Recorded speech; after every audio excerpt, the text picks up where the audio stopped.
पिछले श्लोक में हमने देखा कि दुर्योधन द्रोणाचार्य के मन में पांडवों के प्रति द्वेष पैदा करने के लिए और द्रोणाचार्य के मन में थोड़ा जोश भरने के लिए पांडव सेना का गुणगान करता है। यानी कि पांडवों की सेना में जो योद्धा हैं उनका वर्णन करता है कि वो कितने शूरवीर हैं। ठीक है, उनकी शक्तियों के बारे में द्रोणाचार्य को बताता है।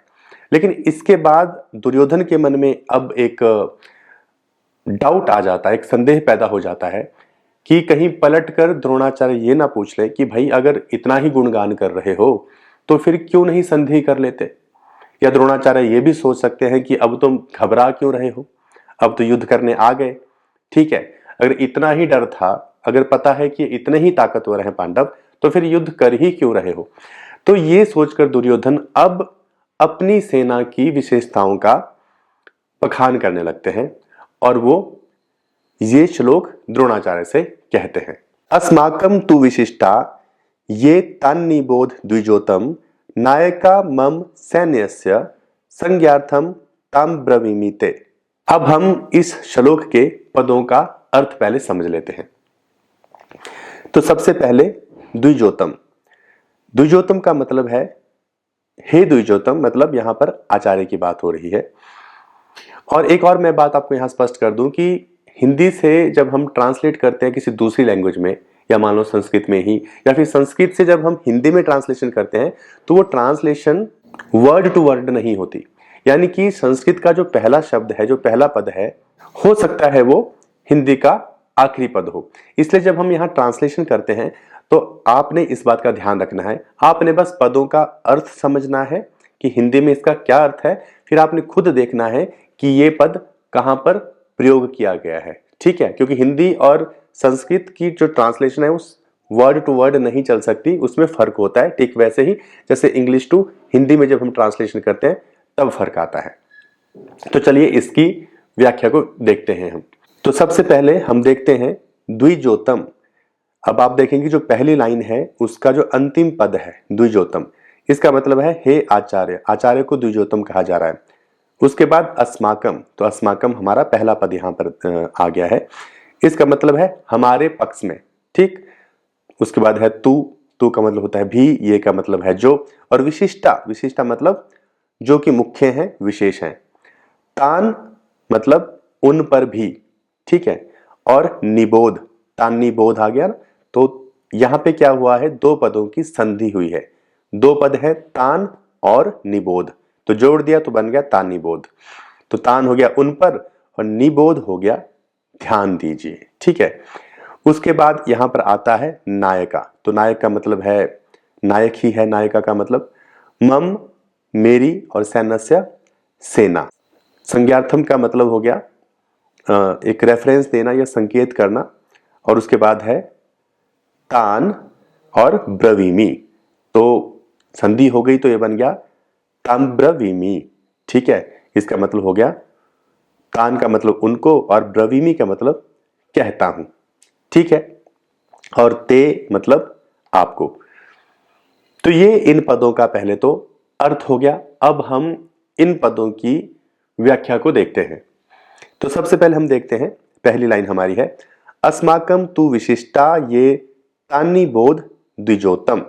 दुर्योधन द्रोणाचार्य से कहते हैं हे द्विजोतम, मतलब हे आचार्य, जिस प्रकार पांडवों की सेना में बड़े शूरवीर हैं उससे कहीं ज्यादा शूरवीर हमारी सेना में हैं।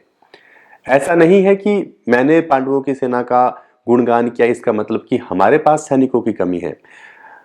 हमारे पास पांडवों की सेना से कहीं ज्यादा बड़ी सेना है और जितने योद्धा उनके पास हैं उससे कहीं ज्यादा शूरवीर योद्धा हमारी सेना में है। अब एक और बात यहां महत्वपूर्ण है कि यहां पर जो दुर्योधन है वो देखने के लिए, ठीक है, पश्य शब्द का इस्तेमाल नहीं करते हैं जैसा कि पिछले श्लोक में हुआ था। ठीक है, पश्यैताम, पश्य एताम, दुर्योधन द्रोणाचार्य को दिखा रहे थे पांडवों की सेना को कि आचार्य देखिए इनकी सेना को। लेकिन यहां पर पश्य शब्द का इस्तेमाल नहीं किया गया, यहां पर प्रयोग किया गया है तान निबोध। ठीक है, तान जमा निबोध, तो निबोध का मतलब होता है ध्यान देना। तो यहां पर दुर्योधन द्रोणाचार्य को ध्यान देने के लिए कह रहे हैं कौरवों की सेना के ऊपर, उनको देखने के लिए नहीं बोल रहे हैं। तो ऐसा क्यों है? इसका कारण यह है कि जब दुर्योधन द्रोणाचार्य को यह कहते हैं कि पांडवों की सेना को देखिए, तो यहां पर पश्य जो पद है उसका इस्तेमाल इसलिए किया गया है क्योंकि पांडवों की सेना सामने है और जो सेना सामने है उनको देखा जा सकता है सीधे तौर पे। और जब बात होती है कौरवों की, तो कौरवों की सेना पीठ के ठीक पीछे है। अब द्रोणाचार्य पीछे मुड़ के देख नहीं सकते, इसलिए यहां पर दुर्योधन द्रोणाचार्य को कौरवों की सेना को देखने के लिए नहीं कह रहे हैं। वो बस ये कह रहे हैं कि आप उनके ऊपर ध्यान दीजिए, मतलब उनके बारे में सोचने की बात हो रही है कि आप अपने ध्यान को उन पे केंद्रित कीजिए, मतलब अपने विचारों को उनके ऊपर केंद्रित कीजिए। इसलिए यहां पर पश्य इस्तेमाल नहीं हुआ, यहां पर तानिबोध पद को इस्तेमाल किया गया है। इसलिए मैं कहता हूं कि ये जो पद हैं इनके अर्थों को समझना बड़ा ही जरूरी होता है ताकि आप सही तरीके से इसको समझ सकें। अब अगली लाइन का अर्थ हम यहां पर पहले समझ लेते हैं। नायका मम सैन्यस्य संज्ञार्थम ताम ब्रवीमि ते। अब यहां पर दुर्योधन ये कह रहे हैं कि मेरी सेना में जो नायक हैं, मैं आपको उनका ध्यान दिलाने के लिए कह रहा हूं, क्योंकि हमारी सेना में जो योद्धा हैं वो हजारों में हैं और इतने महावीर हैं, इतने शूरवीर हैं कि पांडव भी उनके सामने कुछ नहीं है। अब लंबी लिस्ट है, दुर्योधन कह रहे हैं कि लंबी फेहरिस्त है योद्धाओं की, उनके जो गुण हैं, ठीक है, जो भी उनका टैलेंट है वो इतना ज्यादा है कि मैं किस किस का नाम यहां पर लूं, इतनी लंबी लिस्ट में किस किस को आपको मैं बताऊं, तो मैं बता नहीं सकता कि कौन कौन योद्धा हमारे पास है। ठीक है, इतनी विशाल सेना हमारे पास है, इतने योद्धा हमारे पास यहाँ हैं, इसलिए मैं बस आपको संकेत कर रहा हूं कि हमारे पास इतने ज्यादा शूरवीर हैं, बड़े बड़े योद्धा हैं और आप सबको जानते हैं, इसलिए यहां पर सबका नाम लेने की आवश्यकता नहीं है। इसलिए मैं बस संकेत कर रहा हूं कि आप उन सब योद्धाओं के बारे में सोचिए, उन सब के बारे में ध्यान दीजिए कि वो कितने शूरवीर हैं और हमारी सेना कितनी ताकतवर है। इस श्लोक में दुर्योधन का जो भाव है, उनका जो उद्देश्य है, वो ये बताना है कि हमारी जो सेना है वो किसी भी तरह से कमजोर नहीं है पांडवों की सेना से। पांडवों की सेना भी मजबूत है, लेकिन हमारी सेना उनसे भी कहीं ज्यादा मजबूत है। और दुर्योधन ये भी यहां पर स्पष्ट कर रहे हैं कि भले ही दुश्मन कमजोर भी हो, तब भी उसको कमजोर नहीं मानना चाहिए। ऐसा करना एक बहुत बड़ी भूल होती है। और अगर दुश्मन मजबूत भी हो, आपसे ज्यादा ताकतवर हो, तब भी आपको निराश नहीं होना चाहिए, आपको डरना नहीं चाहिए, आपको तब भी मजबूत ही रहना चाहिए। इसलिए यहां पर दुर्योधन अपनी सेना के बारे में भी वर्णन कर रहे हैं। और दूसरी सबसे बड़ी बात जो हम शुरू से देख रहे हैं वो ये है कि जो पांडव सेना है उसमें जो योद्धा हैं उनका जो मनोबल है वो बहुत ही ज्यादा मजबूत है। उनकी संकल्प शक्ति बड़ी ही मजबूत और दृढ़ नजर आ रही है। यहां पर उनको देख के ही लगता है कि जैसे कि उनमें एक भारी आत्मविश्वास है, जिससे लगता है कि ये बहुत ही ज्यादा शूरवीर हैं और ये दुनिया के किसी भी योद्धा को हरा देंगे, ये कोई भी जंग जीत सकते हैं। हालांकि पांडवों की सेना यहां पर छोटी है, 7 अक्षौहिणी सेना है, कौरवों की 11 अक्षौहिणी सेना है। फिर भी दुर्योधन उस सेना को देख के भयभीत हो गया था, क्योंकि पांडवों की सेना में श्री कृष्ण भगवान खड़े थे, धर्म भी उनका, भगवान भी उनके। और यही सबसे बड़ी बात है, जिस पक्ष में धर्म हो, जिस पक्ष में भगवान हो, तो ऐसी स्थिति का प्रभाव सबके ऊपर पड़ता है। बड़े से बड़ा पापी हो, दुष्ट हो, पशु हो, पक्षी हो, वृक्ष हो, लता हो, कुछ भी हो, सबके ऊपर इस बात का प्रभाव पड़ता ही है। और दुर्योधन तो बस एक इंसान है, एक शूरवीर है, योद्धा भी है, लेकिन अधर्मी है, पाप कर रहा है। और दुर्योधन के पास जो बल है ना, वो भौतिक शक्तियों का है। भौतिक शक्तियों का मतलब क्या हुआ? भौतिक शक्तियों का मतलब है शरीर का बल, अस्त्र शस्त्रों का बल, सेना का बल, योद्धाओं का बल, प्रकृति का बल, यानी कि जो भी भौतिक चीजें हैं उनका बल दुर्योधन के पास है। और ऐसा बल कभी भी टिकाऊ नहीं होता, अनित्य होता है।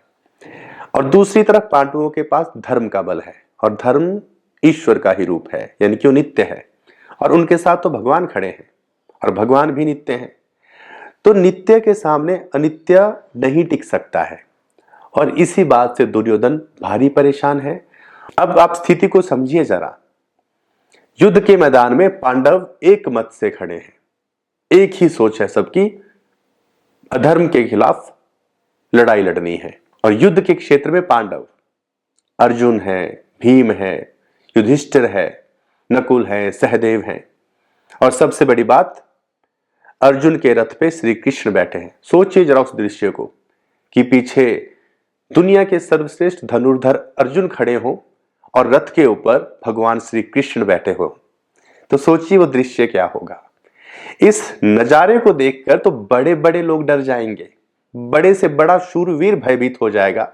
जिस रथ पर केशव बैठे हो, मधुसूदन बैठे हो, सत्य के साथ, धर्म के साथ, जो खुद ब्रह्म स्वरूप हैं, तो भला दूसरे पक्ष की क्या हालत हुई होगी, ये आप कल्पना कर सकते हैं। यही कारण है कि दुर्योधन इतना भयभीत हो गया कि वो भागा भागा द्रोणाचार्य के पास गया। पहले पांडवों की सेना का बखान किया, ठीक है, द्रोणाचार्य के मन में द्वेष पैदा करने का प्रयास किया।